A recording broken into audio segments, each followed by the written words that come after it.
Do you want to jump right in then and get going with the first topic? I shall, yes, exactly. So the first part of the talk, I was going to focus on the Children and Families Act from 2014, which was the new legislation that was brought in to reform the system in relation to children and young people with special educational needs and disabilities. Now, that's quite interesting because people may well be aware there's recently been a Send Green paper and a suggestion that yet more reform is significantly needed in this area. I think that's because, unfortunately, the Children and Families Act hasn't had the kind of impact that was hoped. There are, I'm sure, lots of reasons for that, which we probably don't have time to explore in detail today, and I may not be best placed to answer as a lawyer anyway, because of course my focus is on what the law says should be happening. But I am very well aware that in many areas things aren't going exactly in accordance with the law, shall we say. But knowledge is power, and if people know what their legal rights are, then they can at least begin to try and enforce them. So that's what I'm going to try and help with now. I'm going to share my screen and show you what our bit of the Children and Families Act looks like. So people may not have looked at an Act of Parliament before. This is the legislation.gov.uk website, and we can see that that's an important point to focus on, because that's the official text of the legislation. And importantly, make sure you click on latest available and check that this nice green bar comes up and tells you that it's up to date, because legislation does get amended. So we know that we're looking at what should be up-to-date law. And in our system, whatever Parliament says the law is the law, and it mainly does that, or at least it does in terms of the most important legal principles through Parliament. So we're in the Children and Families Act, and we're in Part 3 concerning children and young people with special educational needs or disabilities. And the first thing we're going to need to look at is the definitions. So what does it mean in particular to have special educational needs? And we get that from Section 20. You can see that Section 20 says that when a child or young person, and a young person under the Children and Families Act is essentially someone aged 16 to 25. One of the things that this legislation did was extend the entitlements up to 25 in many cases. And so the definition of special educational needs is that they have a learning difficulty or disability, importantly. So the first part of the definition is that you have a learning difficulty or a disability, and then that learning difficulty or disability calls for special educational provision to be made for them. So it's a two-part definition. And then we're told what it means to have a learning difficulty or a disability. So a learning difficulty is, unsurprisingly, a significantly greater difficulty in learning than the majority of others of the same age. And it may well be that a child with hyperinsulinism has that significantly greater difficulty in learning, and so therefore can come into that gateway. But they may also have a disability, which for this purpose means a disability that prevents or hinders them, so makes it more difficult for them to make use of mainstream facilities. So you may well come in as a child with hyperinsulinism under 2B here as having a disability. So that's the first part of the definition, of course, learning difficulty or disability. But we've also got to understand what calling for special educational provision means. And special educational provision is defined in Section 21 of the Act. Okay. So I'll have eventually my internet will move us forward. I feel like I'm in the dial-up era here. It's terrible. And it says that special educational provision for a child aged 2 or more, or a young person, so anyone aged over 2, means educational or training provision that is additional to or different from, it's a well-established phrase that may generally for others of the same age in mainstream schools in England. We're dealing with the English scheme here, of course. So in order to have a learning difficulty or disability that calls for special educational provision, you must need provision that's additional to or different from that made generally in mainstream schools or nurseries or colleges across the country. Okay. So it's not a particularly high bar to have special educational needs. It means that you have some kind of impairment or difficulty which calls for additional provision to be made. Now, importantly, for young children, any requirement for educational provision for those aged under 2 amounts to special educational provision. Okay. This section also defines some other quite important concepts. First of all, healthcare provision. So that means anything that you can get under the NHS. And then social care provision is anything made by a local authority in the exercise of its social services functions. And when I get to the social care section of the talk on the videos later, we'll be looking at the Children Act 1989, the Chronically Sick and Disabled Persons Act 1970. So there are three separate ideas here: special educational provision, healthcare provision, social care provision. But look here at section 21, subsection 5. Healthcare provision or social care provision, which educates or trains a child or young person, is to be treated as special educational provision instead of healthcare or social care. So what that means is that things that would normally be understood to be health or social care are magically transmogrified into educational provision for the purposes of the Children and Families Act. And so most obviously, things like speech and language therapy, occupational therapy, physiotherapy, anything which has the effect of educating or training the child or young person is going to become educational provision. So that means that it would go in section F of an EHC plan when we get to those, and it would be the responsibility of the local authority to deliver it, not the NHS. So that's a really important, what's called a deeming provision in section 21.5, that takes things that would ordinarily be understood to be health or social care and makes them educational provision. So the Children and Families Act is an education first act for our purposes in part 3, with health and social care running alongside, and or you might say bolted on. Yes. So that's the definition section. Just before we move on to look at things like EHC plans, very important not to lose sight of section 19, which is the general principles that must apply in everything that a local authority does.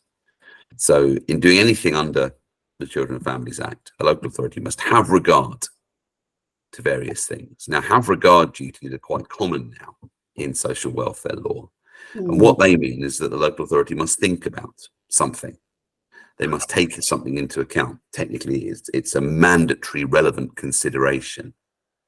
Doesn't mean they have to actually achieve that thing or do that thing. It means they have to consider and take account of that thing, which is powerful and important, but does, of course, have limits because they can consider it and still not do it.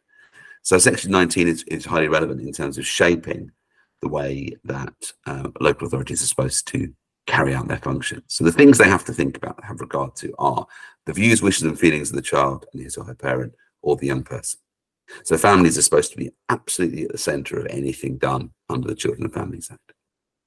The importance of the child and parents or young person participating as fully as possible in decisions related to that function and having the relevant information and support necessary to enable participation in those decisions.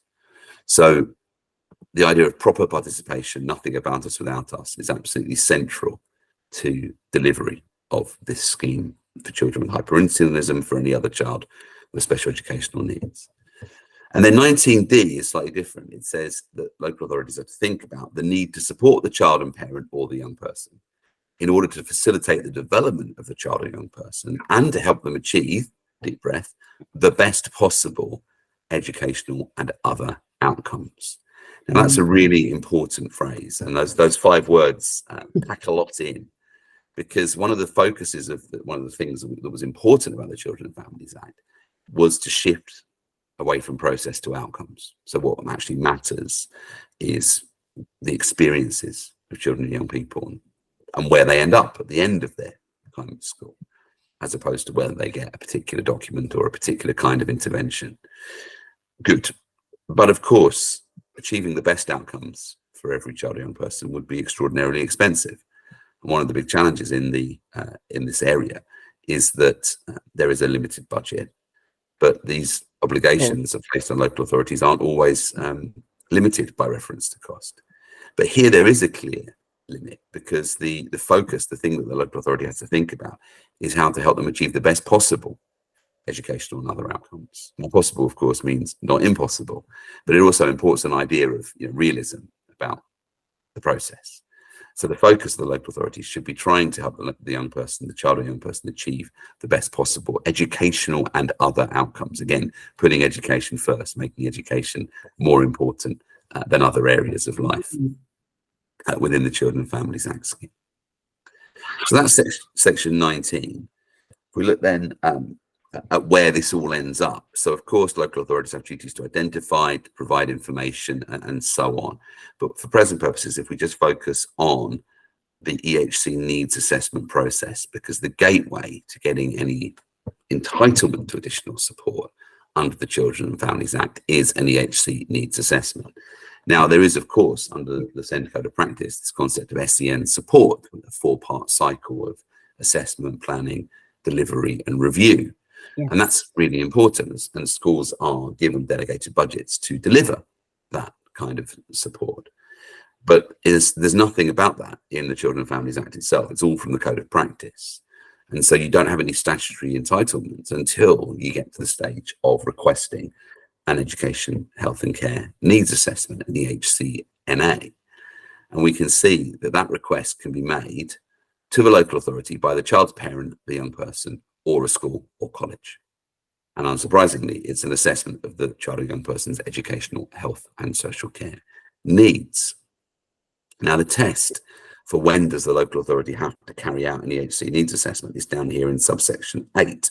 The local authority must, so when the legislation uses the word must, that means it's a duty rather than just a power to do something. So they must secure an EHC needs assessment if, so this is the condition, after having regard to people's views and the evidence submitted, the authority is of the opinion that, so it's a question of judgment for the local authority, the child or young person has or may have special educational needs. Well, I've sometimes wondered why Parliament even bothered to put that in, because if it's not even possible that the young person has special educational needs, why would anyone be requesting an EHC needs assessment? So that's an incredibly low threshold.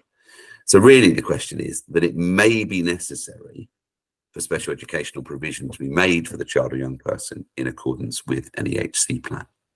So that then begs another question, doesn't it? When might it be necessary for the child or young person to get their education through an EHC plan? Well, the most obvious answer to that would be if they might want to or need to go to a special school. Because apart from for limited periods of assessment, every child at a special school needs to have an EHC plan.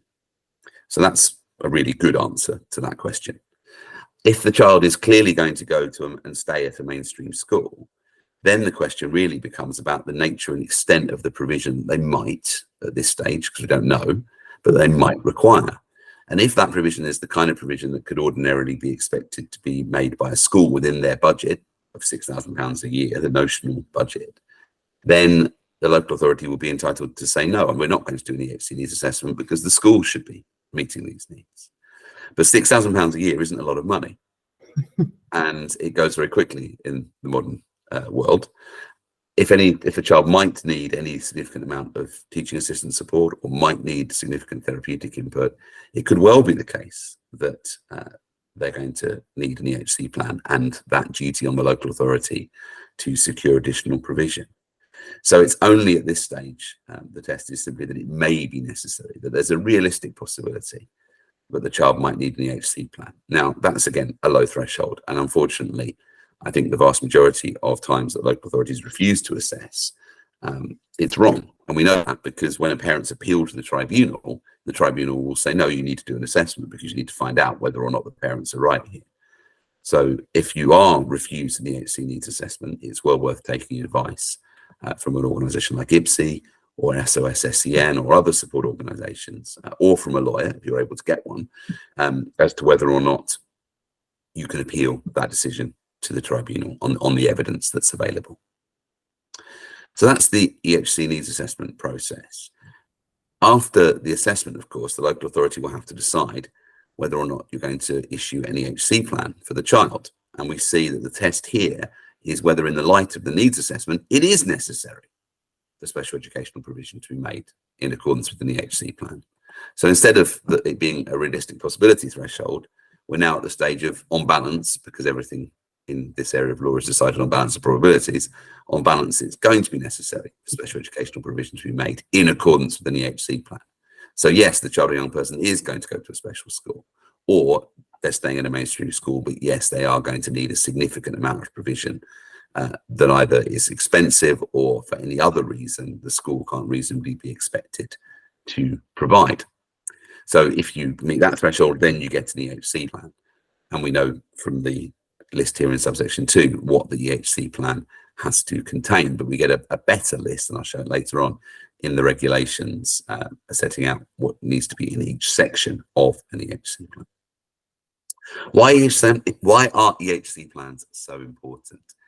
For two specific legal reasons. The first is here in section 42.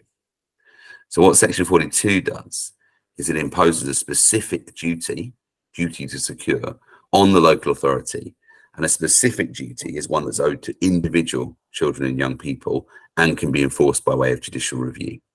So if a local authority breaches a specific duty, then that child or young person, with the benefit of legal aid, one hopes, can go to the High Court and ask a High Court judge to order them to do what the plan says. So that's why the Section 42 duty is so important. It's not owed generally to a population of children, it's owed to the individual child or young person. And we see that because the section applies where a local authority maintains an EHC plan for a child or young person. And it says the local authority must secure the specified special educational provision. So that means anything in section F of the EHC plan must be secured at all times. And then if the plan specifies healthcare provision, the responsible commissioning body, which will generally be the ICB, the Integrated Commissioning Board, must arrange the specified healthcare provision. Now, my view, and I think it's generally shared, is that there's no legal difference between those two terms here. The reason that the local authority must secure it and the ICB must arrange it is because ICBs only commission, whereas some local authorities still provide some services themselves. So that's the explanation for the difference in language, but the legal effect is the same. It must be done for the child or young person at all times. And there's an important, relatively old case now called N and North Tyneside Council, which makes clear that this is not a best endeavours duty. So a local authority can't say to the court, oh, we're really sorry, we're not providing speech and language therapy in accordance with the plan. It's all very difficult and we're trying our best. That's not a legal defence. The local authority, you must secure that provision at all times. And the only exception, and the judge says this in the judgment, the Court of Appeals judgment in North Tyneside, is essentially if it's impossible to do it. So it wouldn't be good enough to say, well, our budget's run out, because you'll just have to find more money from somewhere else. It might be a reasonable defence to say that all the speech and language therapists in the country are on strike, if that's really what's happening. There's literally no speech and language therapists working. You can't do it. It's impossible. But it's that kind of level of defence that would need to be required. It wouldn't be good enough, for example, to say, well, we've got no more commissioned hours in our service. Go and buy the therapy from the independent sector then. You know, anything that can be done to deliver the provision must be done. And that's why the EHC plan is such a powerful tool legally. The other important entitlement that it gives you is it means that you go around the entire school admissions process, because any school or institution of these types that is named in an EHC plan must admit the child or young person. So that's maintained schools, academies, non-maintained special schools, or any independent sector schools that are on the Secretary of State's approved list under Section 41 of the Act. So quite a number of independent special schools, for example, are on that list.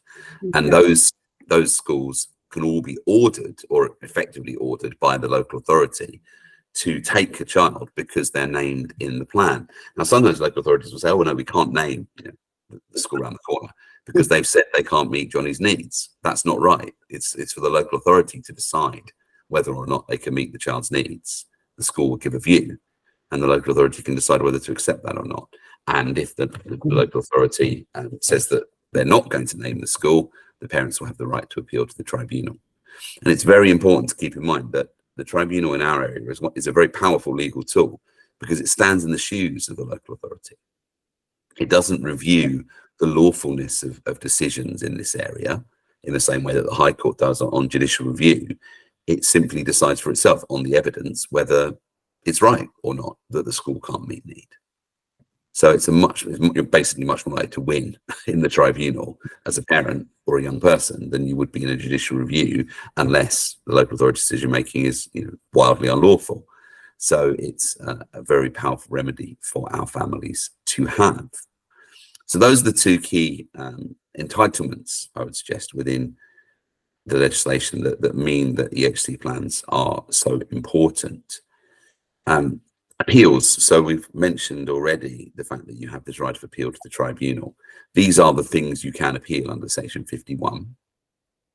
The Green Paper talked about the possibility of making mediation mandatory, but the Secretary of State seems to have understood that that wasn't met with a lot of support from parents and others, and is now saying that that's not even going to be trialed, as I understand it. So it will still be a requirement that you have considered mediating before you can appeal to the tribunal, and you need to get your mediation certificate to prove that, but you don't need to actually go through a mediation process first. You can appeal to the tribunal without going through mediation. So these are the matters that you can appeal. So the refusal to assess, the refusal following an assessment to issue a plan, the contents of the plan in relation to the education parts. You can also now ask the tribunal to make recommendations about the health and social care aspects of the plan. And I'll discuss that in more detail in the education talk that follows. Refusal to reassess, a refusal to amend a plan following an annual review, because of course EHC plans must be reviewed annually. Children's needs change, and if the local authority says no, we think the plan's fine as it is, then you can appeal to the tribunal to get it changed, or if they try and change it, you can appeal against that to the tribunal. And then finally, the decision to cease to maintain the plan. Now, of course, the EHC plans don't go on forever. Not only do they run out eventually at or around a young person's 25th birthday, but a local authority may decide to cease to maintain it much earlier because they say that it's no longer needed, that the educational outcomes have been achieved. And if they do that, then the parent can appeal to the tribunal. So these are all the things that the parents or the young person can appeal against.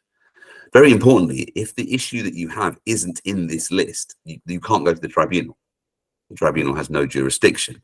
And so that's why judicial review is such an important part of the legal toolkit here, because you will see that one of the things you can't appeal about is the local authority isn't doing what my EHC plan says. The tribunal has no power to enforce the contents of the plan at all. So if you've gone to tribunal, for example, and got this all singing and dancing EHC plan that properly reflects your child's needs and has all the necessary provision in, as the law requires, and then the local authority doesn't do it, you need to know that there's another stage that you can go through. You can, of course, use the complaints process, but it may be that it's so urgent and important that judicial review is the appropriate remedy. And that, of course, is something on which people would need advice. So that's the appeals provisions.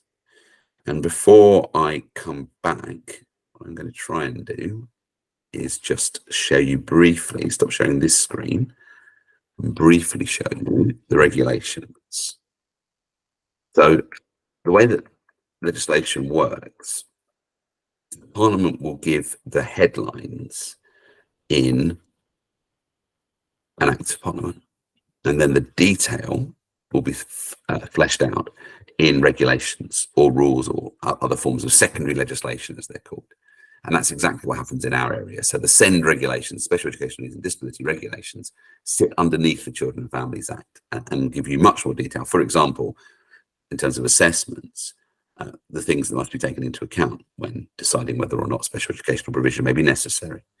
We'll look in the second video about what information and advice needs to be obtained during EHC needs assessments. But for present purposes, I was just going to show you the contents of an EHC plan are set out in the regulations. So we can see that when preparing an EHC plan, in Regulation 12 here, the local authority must set out the views, interests and aspirations of the child, the parents or young person, Section A. Now, Section A has no legal effect, but clearly it is important that the plan accurately records who the child or young person is, what the parents think and so on. And then you've got the special educational needs in B, healthcare needs in C, and then social care needs in D, outcomes in E, slightly confusingly, because actually the legal flow is from need to provision to outcomes, but the outcomes come before the provision in the structure of the plan. And then the special educational provision, healthcare provision, and social care, which is split between Section H1 and H2, confusingly. And that's because the Chronically Sick and Disabled Persons Act, which creates the duty to secure the social care provision, only applies to children now. adults get their social care input under the Care Act, and not all disabled children will qualify for support under the CSDPA.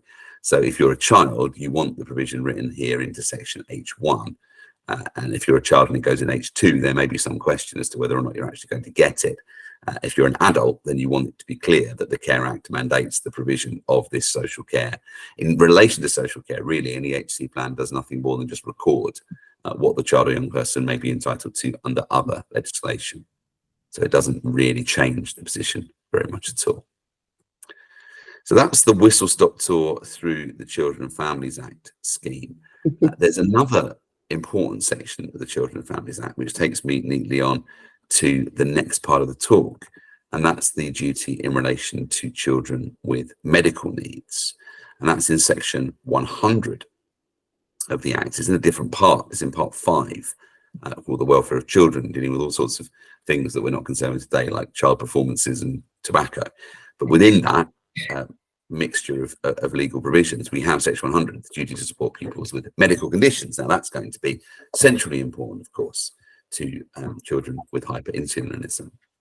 And we see that the duty is that the appropriate authority for the school, essentially the governing body or the proprietor of the academy, the management committee of a PRU, must make arrangements. So there's a duty, but it's a duty to make arrangements for supporting pupils at the school with medical conditions. So that is a broad, overarching duty.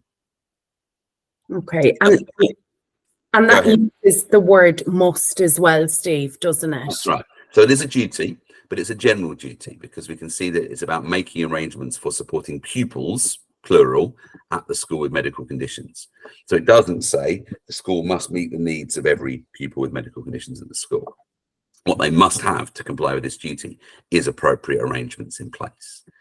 And importantly, in meeting the duty in that subsection, the school must have regard to guidance issued by the Secretary of State. And really what the section 100 duty does is set up the guidance. So it's about giving the guidance that we're about to see some legal force. So it's really a very broad duty that simply requires arrangements to be made which take account of the Secretary of State's guidance. So I'll show you the guidance next. Because it can be the case, Steve, that maybe potentially some of our children will just have medical needs and not the need for special educational needs or provision. Absolutely right, Kira, and that's well understood, and a very important point, because those children won't have anything to do with the Children and Families Act scheme that I've just been talking about. They won't get an EHC plan. They won't even get an EHC needs assessment, because it's not realistically possible they're going to need an EHC plan. And understandably, people get confused, because why are there all these different bits of legislation that we're actually talking about the same group of children here? But it is important to understand where in that spectrum you sit.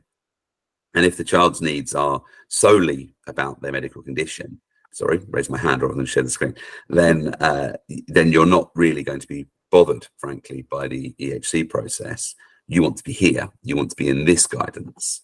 So this is, as I say, called Supporting Pupils with Medical Conditions at School. And it's statutory guidance. So statutory guidance means that it's issued under an Act of Parliament. So you have to look at the Act of Parliament and see what it tells you to do with the guidance. And we know from section 100 that this is guidance that schools have to have regard to. That means they have to consider it. It may well be that if they wanted to depart from it, they'd have to have good reason to do so, because it is such clear and authoritative guidance. But it doesn't have the highest legal force that guidance can have, which is what guidance that local authorities and schools have to act under. And we'll see some of that guidance when I'm talking about social care another time. But it's still a very important document. And as it says, it's set out to be the statutory guidance that everyone in English schools should follow. If your school isn't a maintained school or an academy or a PRU, nonetheless, it will be highly relevant to take into account what this guidance says. And we see that it was issued in December 2015. And just to make it clear then, Steve, would that have the same legal weight as regulations? Like, for example, would that be via judicial review? Would that be reviewable as well? It is reviewable, but not quite to the same standard. So regulations have the same force as Acts of Parliament. They are law. And if the regulations say that something must be done, it must be done. Simple as that. no guidance can ever quite attain the status of law. There is some clear blue water between them. But the statutory guidance, and you can see, to make things even more confusing, this document contains both statutory guidance and non-statutory advice. So check which bit you're in. But if you're in the statutory bit, then Parliament has said to schools, you must consider this. So it would be unlawful in public law terms and judicially reviewable for a school to just ignore it, to not know about the existence of the guidance, to not take it into account. But it might be possible, although I think any school that did this would be legally quite brave, for them to say, well, we've taken it into account, but we're going to do things differently. Whereas they could never say that in relation to regulations or an act of Parliament. Now, this might be a bit of a lawyer's distinction. I'm not sure in practice if any school would ever turn around and say, oh, we've read this guidance, we think it's wrong. You know, that would be quite a striking thing for a school to do. It may be something that's legally possible, but highly unlikely in practice. So I certainly think parents would be entitled to start from the presumption that if this guidance says that something should happen, it's going to happen. And if it doesn't, then they should get advice about whether that's challengeable. So we see that described, and to be fair to government, I do try to be fair to the government. Most statutory guidance documents start with this kind of explanation at the beginning. Now, so they do. If you get a new piece of guidance and you think, well, what on earth is this, and what do people have to do with it? There should be a bit that tells you essentially what I've just said in relation to this guidance here. But it is important that you look at the further advice we're provided is based on good practice, but is non-statutory. So you definitely need to distinguish between the guidance and the advice. The advice may have some legal force, but let's not get too complicated here. So we see that this is all about the Section 100 duty. It's how to meet the duty. And we see that, again, people must have regard to the guidance. And there is a very helpful, and I think actually a large part of the force of this guidance is these three key points. So I can really focus on these, I think, for present purposes, and we might look at this in a bit more detail when I do the specific talk on education. So pupils at school with medical conditions should be properly supported so that they have full access to education, including school trips and physical education. Now, I would hazard a guess that if that sentence was done, quite a large number of our family's problems would go away. That sentence alone is a really good start, isn't it? So what that's essentially saying is, don't discriminate against pupils with medical conditions at school. Don't treat them less favourably. Make sure they have full access to education. That word full is really important there, isn't it? That means the same access as their peers. Now, the delivery of that education may need to be different to take account of their conditions, but they should be getting the same benefit as their age peers, essentially. We know that governing bodies must ensure that arrangements are in place. I mean, that's just reciting the language of the duty. So, no harm in having that there, but that's just the law. And then this is important as well, I think. Governing bodies should ensure that school leaders consult health and social care professionals, pupils and parents to ensure that the needs of children with medical conditions are properly understood and effectively supported. So the guidance is saying, don't just put your arrangements in place. Make sure you've actually worked with children and families and relevant professionals to understand what is needed. And then, of course, it goes on and gives a lot more detail about what precisely is going to be needed in any particular case, which I don't have time for now. I did just want to mention that the guidance describes a document that is going to be of significant importance to many children with hyperinsulinism. And I want to make sure I get the exact name of this right. Here we go. An individual healthcare plan, sometimes shortened to an IHP. So governing bodies should is pretty good. It's not quite as good as must, but it certainly has a mandatory effect, better than can, ensure that the school's policy covers the role of individual healthcare plans. Who's responsible for their development in supporting pupils at school with medical conditions? And they should be reviewed at least annually, should be developed with the child's best interests in mind, etc. And then we get the further advice about the detail. So this is the non-statutory bit as to what the plans should contain, their format, and so on. So that's quite important, I think. There is a strong expectation, at the very least, that every child with significant medical needs will have an IHP in school. And very importantly, of course, where a child does have an EHC plan, I don't know why we're still referring to statements, shows the guidance is now quite out of date, the IHP should be linked to or become part of that. So logically, it would be the health part of, at least, the health section of the EHC plan. So the only other thing I was going to show at this stage is this is the bit here. Although it's advice, so it's all in the grey boxes. What the guidance does is it goes through who should do what. And I know that for many families, that's one of the greatest frustrations, is being passed from pillar to post, with the local authority saying it's the school's job, the school saying it's the ICB's job, whatever it might be. So this is useful to point to, because this is, well, governing bodies should do this, head teachers should do this, parents should do this. Now that has to be advice, because they can't legally put any duties on parents here. Pupils should do this, fair enough. School staff should do this, school nurses, other healthcare professionals. And then the bit that I've cited most often, I think, is this part here on what local authorities should do. So local authorities are commissioners of school nurses for maintained schools and academies. And under Section 10 of the Children Act 2004, which is a very important underpinning piece of legislation that tells a range of bodies to cooperate in terms of promoting children's welfare, they must collaborate with their partners with a view to improving the welfare of children. And local authorities and now ICBs, of course, used to be CCGs, must make joint commissioning arrangements, Section 26 of the Children and Families Act. They should provide support, advice and guidance to ensure that support specified within IHCPs can be delivered effectively.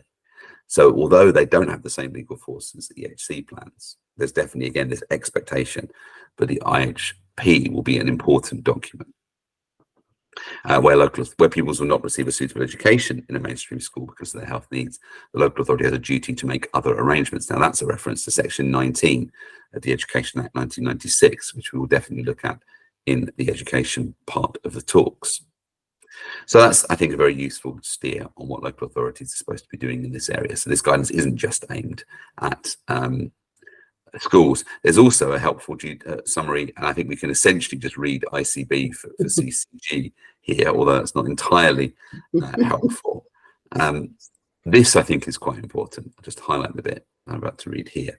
So since 2013, local authorities have been responsible for commissioning school nursing, but ICB should be aware this does not include clinical support for children in schools who have long-term conditions and disabilities, which remains an ICB commissioning responsibility.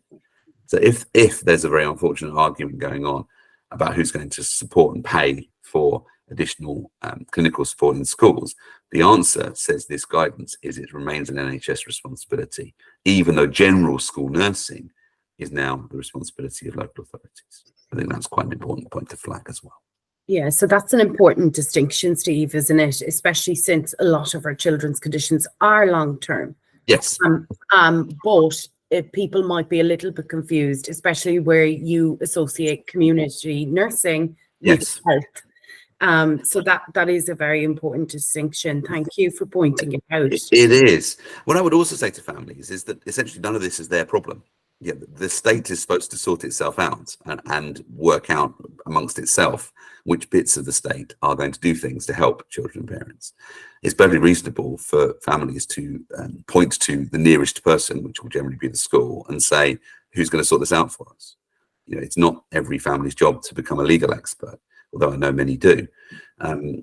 So I think there's a degree to which I think families need to be empowered to say, okay, this is all very interesting. Yes, it's helpful to know it, but it actually isn't our job to know all this. And we are entitled just to say to any public official who might be passing by, we need this help. Who's going to deliver it? And that's quite an important point.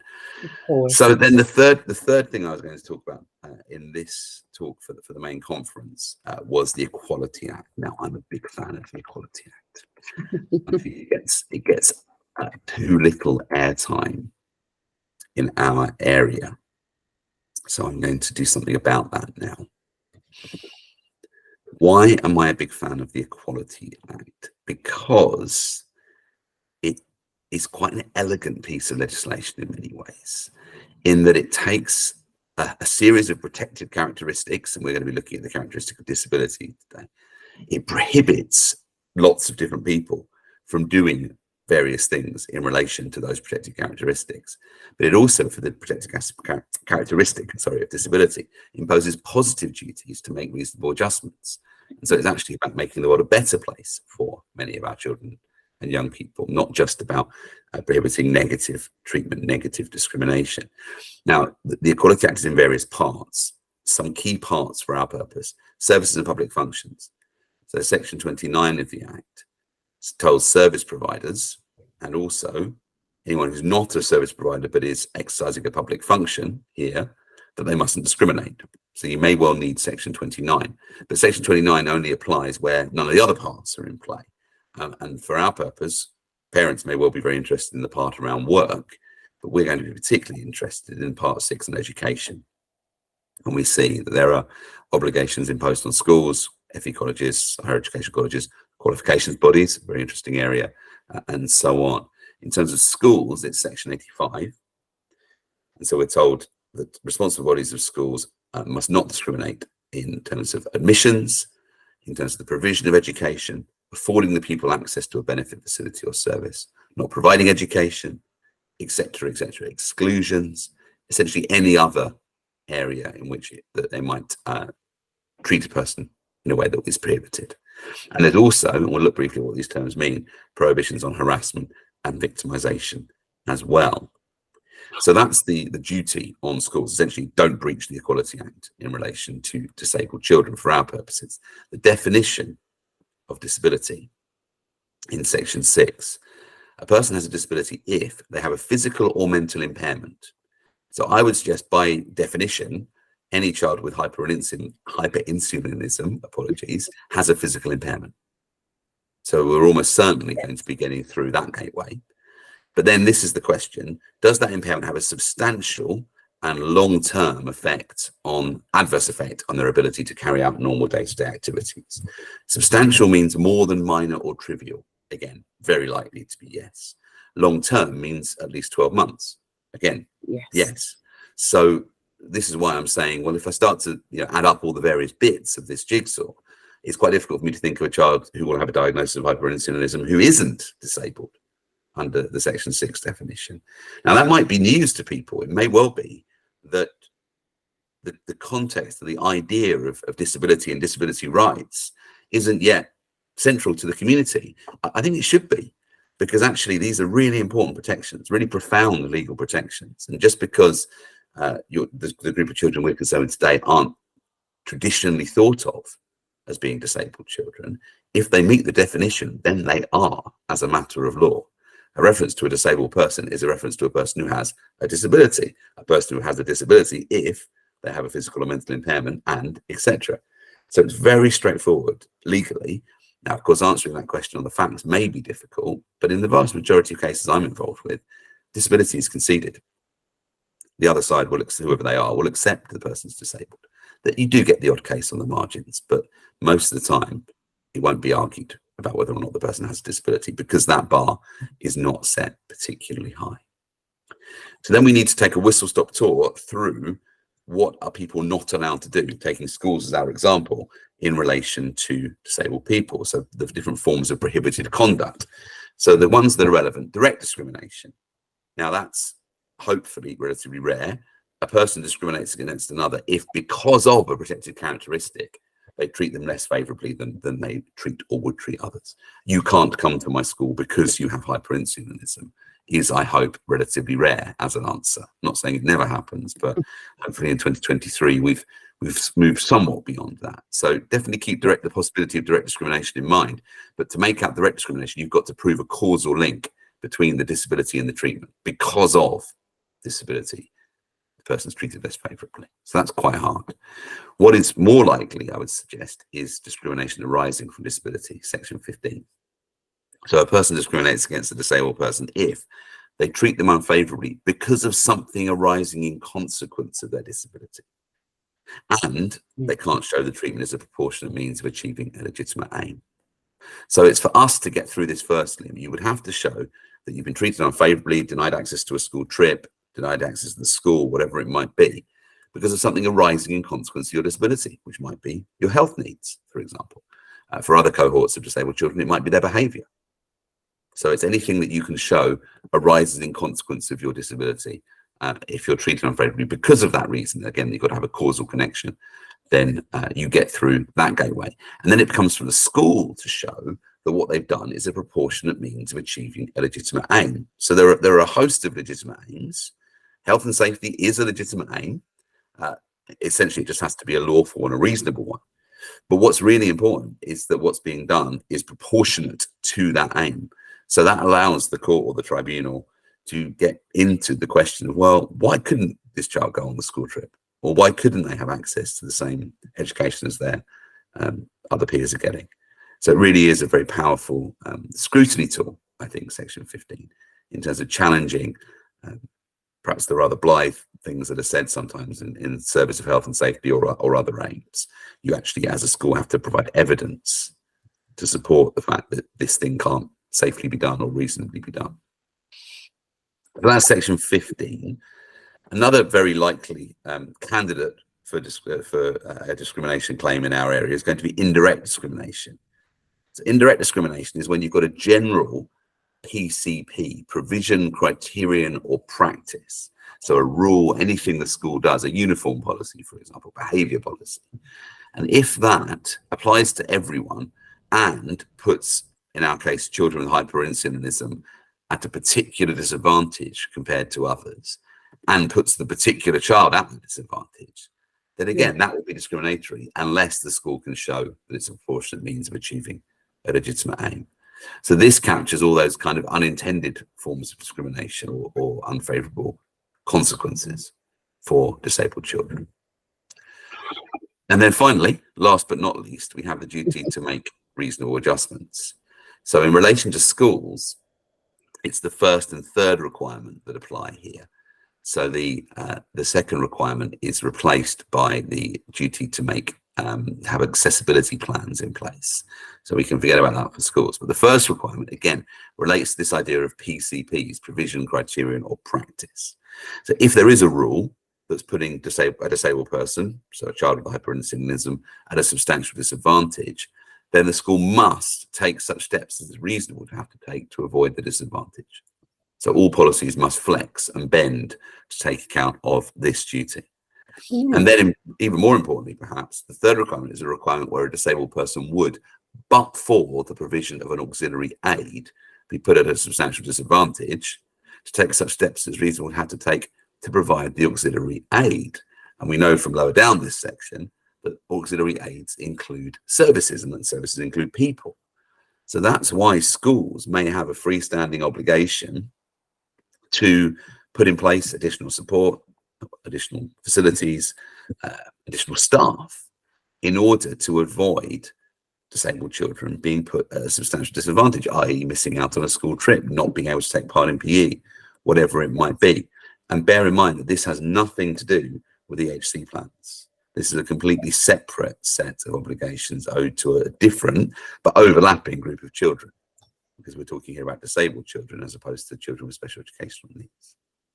So I do think that the most powerful, most important of the obligations perhaps is this one we've ended on here, because it's about saying to schools, and of course it applies to a range of other bodies as well, it's not good enough to leave things as they are. You have to make changes to the way you do things under the first requirement, to what services and support you provide under the third requirement, in order to make the world a more accessible place for our children. And so I hope a combination of perhaps potentially an EHC plan, almost certainly an individual healthcare plan, and the equality of duties for children with hyperinsulinism at school is going to be a very useful set of legal protections that families can use, and can use both in terms of conversations with schools and other bodies, but also, if necessary, in the courts as well. I was just going to end, Kira, if it's helpful, by talking about judicial review a little bit more and how you might actually do something about some of this, because it's all very interesting. Yeah. Steve, yes, thank you very much. But so what? So on my blog, which is called Rights in Reality, you search that term as one, Rights in Reality. There is a blog which has a list of solicitors. Now, this is not recommendations, I would hasten to add, and it's certainly not comprehensive, but it is some of the solicitors that specialise in this area. And there's also a link on this page to my page where I explain what judicial review is as well. So if you want to know more about judicial review, then I think this page would be a helpful starting point. So you can get to this by searching Rights in Reality, all one word, and then solicitors.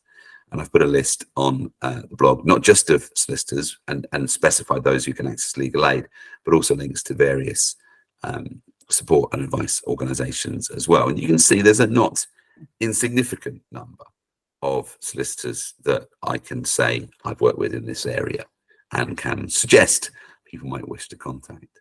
Not all of those firms will do every area of law, not all of them will cover every area of the country, and there is a major issue with capacity, but it's well worth trying to get advice, and the solicitors will be able to tell you whether there's a possibility of getting legal aid in relation to the particular issue that you're concerned with. Now, sometimes legal aid will be assessed based on the child's means alone, and therefore it may well be that many children and families will qualify.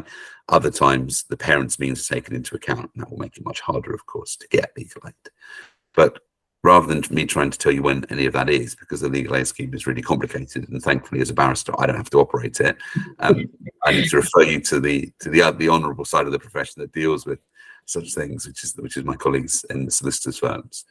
And of course, if you get legal aid and it's appropriate, then legal aid will also extend to barristers' advice and representation in appropriate cases as well. So most of my cases, and certainly the ones that make the law reports in the High Court, will be funded by legal aid still. So that's the kind of practical point to end with, which is if you are concerned that the things I'm talking about today or in the future talks aren't actually happening, then you do need to get advice. And it may be that the advice is, well, you can go to the tribunal, in which case you can either do that yourself or with support from one of these organisations or from a solicitor, but you may well have to pay for that. If it's not an issue that can go to the tribunal, then the legal remedy is going to be judicial review. You'll need advice about whether that's appropriate or whether you need to use the complaints process instead, because you can't essentially do both. There has to be a reason why you choose one or the other, but that's not something I can go into today. You will need the individual advice about that.